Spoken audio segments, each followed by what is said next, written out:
ஸ்ரீ தேவி பாகவதம் 131ஆம் பகுதி. ரிஷிகள் தூக்கும் சிவிகை. இந்திராணியை கண்ட இந்திரன் பெருமகிழ்வுற்று அவளின் அருகே வந்து, நான் இங்கிருப்பது யாருக்கும் தெரியாது, நீ எப்படி அறிந்தாய் என்று கேட்டான். எல்லாம் தேவியின் அருள்.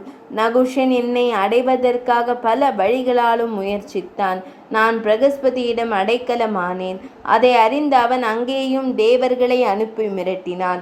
அவனுக்கு பயந்த பிரகஸ்பதி தேவியை ஆராதிக்குமாறு கூறி ஓர் உபாயம் செய்தார்.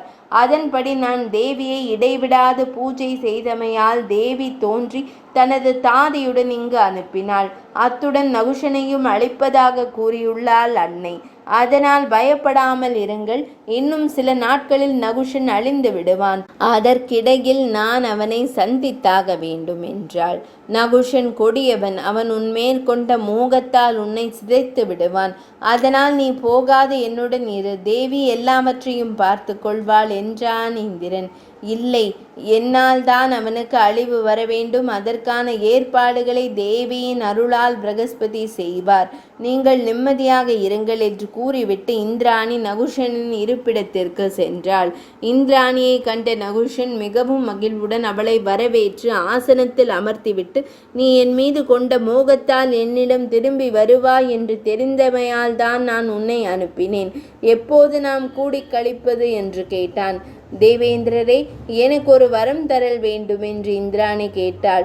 அதை கேட்டு மகிழ்ந்த நகுஷன், என்ன வேண்டுமானாலும் கேள், உடனே தருவேன் என்றான். தாங்கள் மிக்க வலிமை உள்ளவர், பலசாலி, மேன்மையானவர். அதனால் நீங்கள் அந்த புறத்திற்கு ஏறி வரும் சிவிகையை சப்த ரிஷிகள் தூக்கி வருதல் வேண்டும். நீங்கள் தேவர்களின் தலைவன் என்பதால் அதை சுலபமாக செய்யலாம். சப்த ரிஷிகள் யாருக்கும் அடிமைப்படாதவர்கள், தலைக்கணம் மிக்கவர்கள். அதனால் தான் கூறினேன்.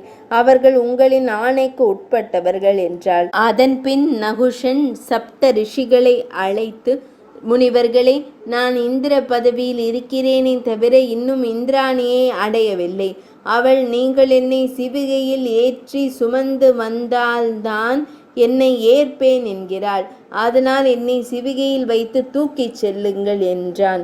சப்த ரிஷிகளில் ஒருவரான அகத்திய முனிவர் தனது ஞானத்தால் எல்லாவற்றையும் உணர்ந்து, இது தேவியின் திருவிளையாடல் என உணர்ந்து நகுஷனை சிவிகையில் ஏற்றி சப்த ரிஷிகள் சுமந்து சென்றனர். அகத்தியர் முதலிய 7 முனிவர்களும் தூக்கிச் சென்றனர்.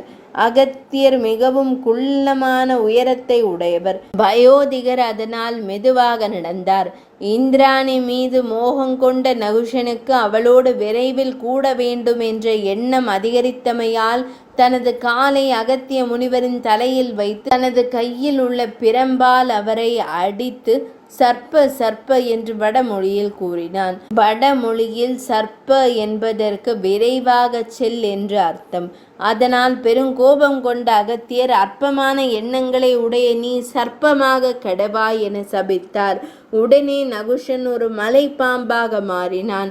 அப்போதுதான் அவனுக்கு தான் செய்த தவறு தெரிந்தது.